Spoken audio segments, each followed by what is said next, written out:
Hi, everyone. Mike Gallagher, Full Access Sports, as we head in to the Northwest Conference season Game 2 on the road in Portland, Lewis and Clark College. We'll talk about the Pioneers in a minute, but we do have to go back just to take a quick look on a Friday night game, a 50-21 win over your Northwest Conference rival Whitworth, and up 50-7 just as the fourth quarter began.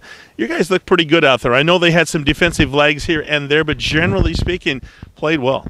Yeah, you know, it's one of those things that at 50-7, it was awesome. Our guys had great effort. You know, it's as we keep going through, the biggest thing for us is that we go out and we play to the best of our ability. And I really thought on that Friday night, you know, we're coming off a bye, so we were fairly well rested, and we used the bye week pretty well. And our guys were ready to explode and hit somebody in a different colored jersey. So I think their effort was really, really high. You know, it turned out that, you know, sometimes you can play really hard and it doesn't show that on the scoreboard.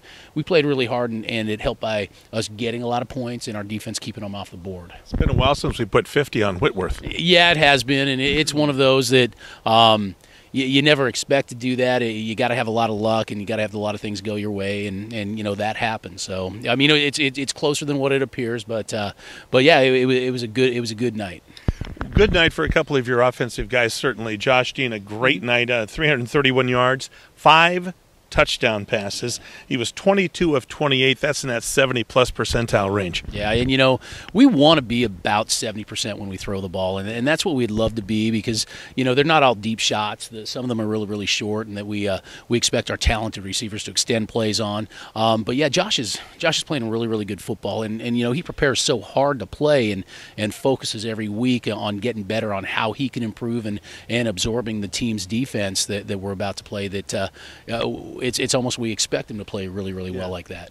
And one of his targets for 3 of those 5 touchdowns, Derek Traeger, got a lot of great receivers.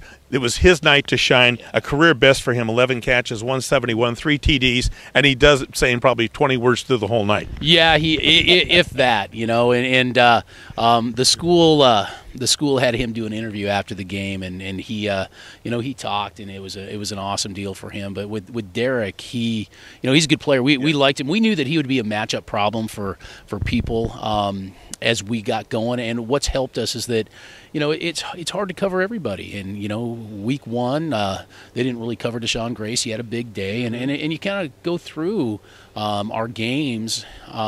Josh is doing a great job of dishing it out to the open guy, and the guys that catch the ball well and extend plays. And it was no different for Derek. He's a good football player. He got open.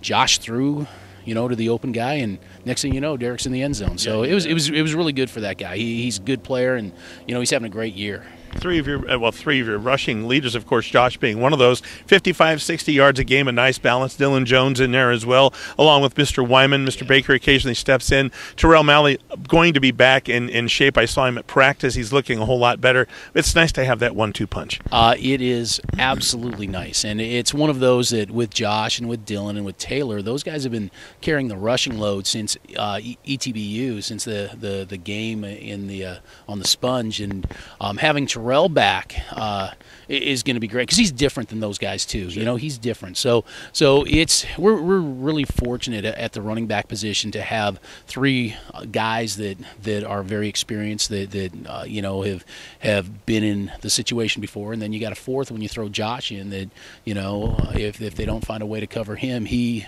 could score as well. So we're in a good spot. Those guys are playing really, really well, and you know, it's exciting for us because it's a situation where we can keep the guys fresh by not giving one of those guys 40 carries, and you know, so that's exciting that we're going to be strong in the second half as well. Defense was pretty strong. We can't go through everything, but we look at Jack Nelson and the jackhammer 11 cancel.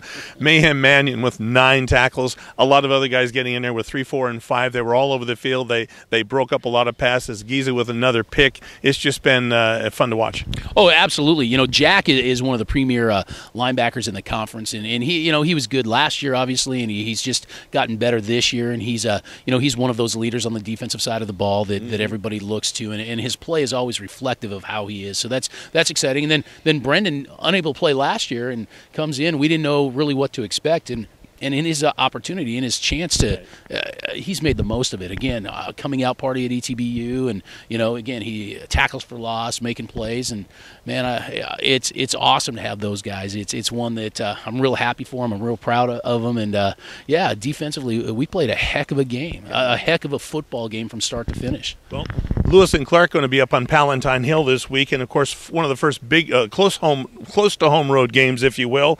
And Keith Welch has been there going on his third year that I recall. Last week in that 42-21 loss to number 17 PLU, 37 of 66, 311 yards, just 2 touchdowns, got nearly 30 yards on the ground, but he likes to find Anthony Frazina over 175 yards, a touchdown on 15 catches. As I look at their stats, and stats don't tell everything, Coach, but it just looks like they're the only 1-2 punch they really have. Well, and Keith is an outstanding football player, and when you got to defend Lewis and Clark, it's got to start at that position. Right. And he's one of those guys that can throw for 300 yards, and he's also a guy that could end up rushing for a couple hundred yards if you're not careful. So he's a guy that makes their offense go, and we got to really be prepared for that. So. He's a great player, and our defense is, it's going to be a great challenge for him. Is it going to be worrying about the running around more than anything else, or his passing, or what? Well, you got to take something away. Yeah. You got to take something away. So Coach Nagy's going to have a great plan as we move forward, but they got to be able to take something away and force him to be, force that guy to try to be one-dimensional, which most teams can't do. He's an outstanding player. Well, lastly, we've outscored our opponents over in 4 games, 73-16. Hopefully, that first quarter will continue on. We've moved up in the rankings in D3Football.com, 25-22. The coaches are weighing in just under 25th. Does that affect your team on the last question here tonight? That's nice. It's yeah, great. Everybody wants to be ranked. It's awesome, but really, you got to play on Saturday. Okay, and we'll be playing on Saturday. It'll be the 4-0 Bearcats and the 1-1, 1-4 Lewis and Clark Pioneers on Full Access Sports. For head coach Glen Fowles, I'm Mike Halliger. Thanks for joining us, everyone, here on FullAccessSports.com.